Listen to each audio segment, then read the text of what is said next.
Hi, Periscope. It's me, Turrell. I have been neglecting you for a really long time. And one of the reasons is I've been so excited about my podcast that I started, which is called Financial Fluency, Speaking the Language of Money. So the fun thing about that is I've been getting to have these fantastic conversations with amazing women. And as much as I love Periscope, I'm kind of getting hooked on actually having conversations. If any of you are interested in checking it out, it's called Financial Fluency, Speaking the Language of Money. Today, I just had a new episode come out with Cher Ross from the Video Rockstar University. But talking to Cher Ross on the podcast, she is the only musician I've ever interviewed who has sold more than 1 million records. If you want to find my podcast, you can find it on iTunes if you search for Financial Fluency. If you just Google the words Financial Fluency, I'm pretty sure the iTunes link is the first thing that comes up. Or you can go to jenturrell.com. Okay, so there is my website, jenturrell.com.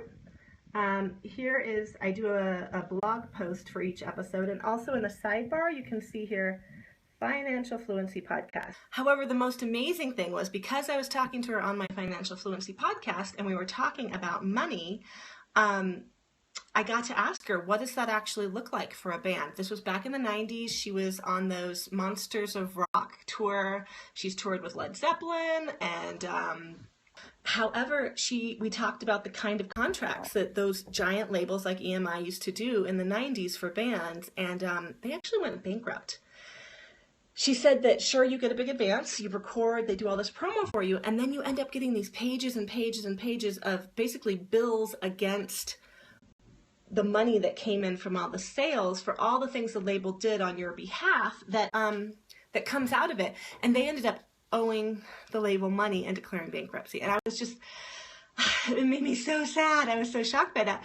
And we did talk some about, too, with success, the ideas of success and money and women, that there's this shame, like that it's not something that at the time you really want to share.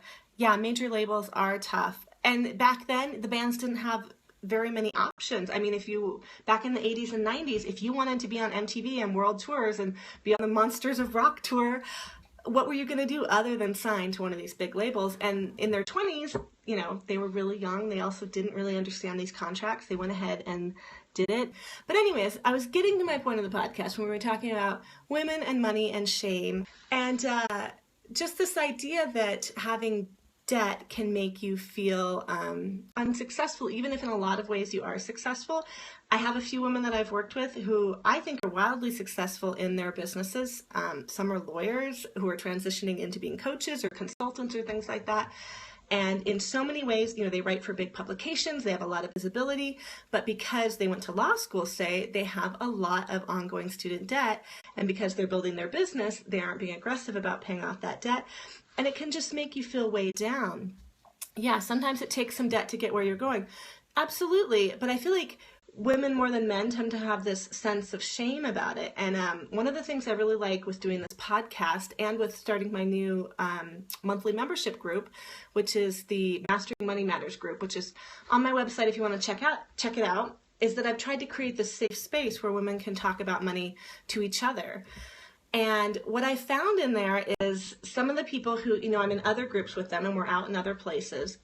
And there are a few other groups where I see this happening, like Denise Duffield Thomas's Lucky Bitch group, where we are able to open up and explain what's going on with our finances and have someone else say, me too. And that was what I was trying to say with my title of this, the 2 most important words in the English language.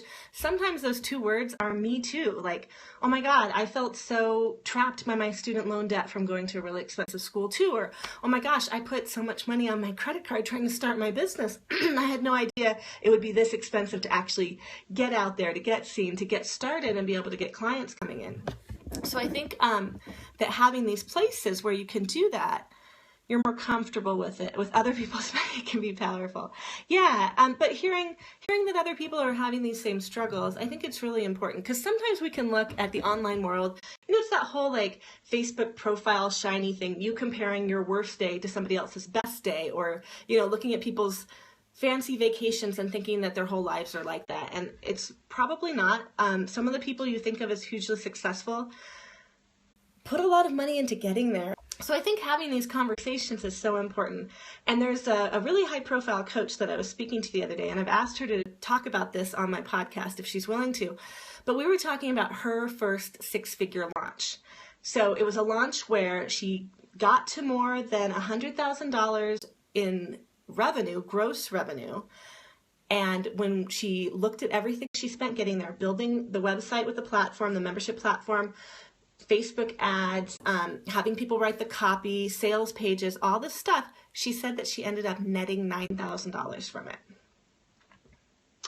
Yeah, it is true. What works for everyone else may not work for you. What works for one other person may not work for you. But I wanted to bring up this one coach, and like I said, hopefully I'll get her to come on. I don't want to say her name without her permission, but I just thought that was so telling. And she has had launches since then, and obviously she used that first launch as visibility and getting built up, and then she used the testimonials from those first people in that first group program to then go on, and she's had much more successful launches since. But that first one, she put so much into it, worked so hard, did use affiliates, paid a lot out in affiliate income because she felt like she really needed to branch out into other people's lists in order to get the number of people in that she wanted. And yeah, it was crazy expenses. And again, she was building the platform in the first place, so building up her membership site, having the website built. And yeah, it was pretty stunning to talk about that. Sorry, an alert just came up on my phone, so I was trying to figure out how to turn it off there. So I just wanted to bring that up, that when people feel like they're the only one with a lot of debt, I've talked to people who have $100,000 in student loan. I've talked to someone who has $250,000 in student loan debt. And that was just to get through the PhD to start the career. And she is earning good money now, but it is going to take a really long time to pay that off. I mean, when you get the amount of student loan debt that could be a house, a $250,000 in a lot of places, I live in Arizona, that's a nice house. And the payments are not going to be quite as kind as a mortgage payment. So you are spending a lot of money every month to pay that off. So yeah, that was what I wanted to say, was just that there are a lot of us in these different situations. And if we talk about it, often we are not the worst off. So anyways, thank you so much for joining me today.